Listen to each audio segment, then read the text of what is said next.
পবিত্র কোরআন সুন্নাহ থেকে কথা বলার এবং কথা শোনার সুযোগ করে দিলেন, সেই মহান রবের দরবারে শুকরিয়া করি আলহামদুলিল্লাহ। আর দূর দূরান্ত থেকে যারা এসছেন, যারা রোজা রাখছেন, যারা আসছেন, সবাইকে আমাদের পবিত্র রমজানের শুভেচ্ছা এবং অভিনন্দন। আল্লাহ পাক রব্বুল আলামিন আমাদের জন্য 30টি রোজা ফরজ করেছেন।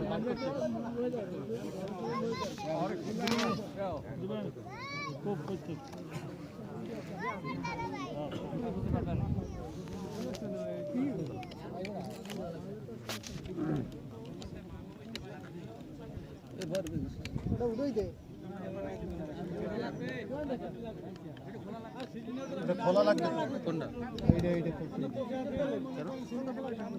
না করলে তো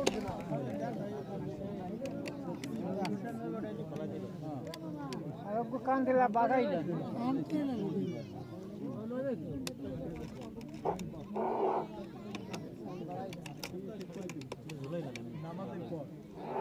সামনে হাতে বলি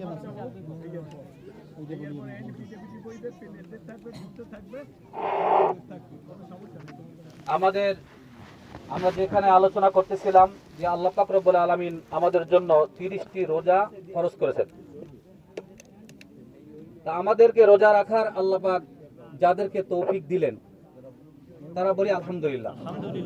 যারা রোজা রাখতে পারেন না বিভিন্ন কারণ অকারণে, শয়তানের কুমন্ত্রণায়, প্রবঞ্চনায়, আল্লাহ পাক যেন পরবর্তী তাদেরকেও 30টি রোজা রাখার তৌফিক দান করে, সকলে বলি আমিন। আল্লাহ পাক রব্বুল আলামিন সূরাতুল বাকারা বলেন, ইয়া আইয়ুহান নাসু উবুদু, হে মানুষ তোমরা আমার ইবাদত করো। ইয়া আইয়ুহান নাসু উবুদু, তোমরা আমার ইবাদত করো, দাসত্ব করো, আনুগত্য করো। রাব্বাকুমুল্লাযী, তোমরা তোমাদের রবের আনুগত্য এবং দাসত্ব এবং ইবাদত করো। এখন মানুষ যদি প্রশ্ন করে যে আমরা কেন তোমার ইবাদত করব, আল্লাহ পাক রব্বুল আলামিন বলে, এই জন্য তোমরা আমার ইবাদত করবে, আমার দাসত্ব মেনে নিবে। খালাকাকুম, আমি তোমাদেরকে সৃষ্টি করছি। ওয়াল্লাযীনা মিন ক্বাবলিকুম লাআল্লাকুম তাত্তাকুন, এবং আমি শুধু তোমাদেরকে সৃষ্টি করিনি, তোমাদের পূর্ববর্তী যারা ছিল তাদেরকেও আমি সৃষ্টি করেছি।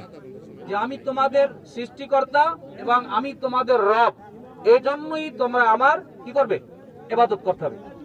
যিনি সৃষ্টিকর্তা, যিনি আমাদের রব, তার ইবাদত করার দরকার আছে না নাই? আছে।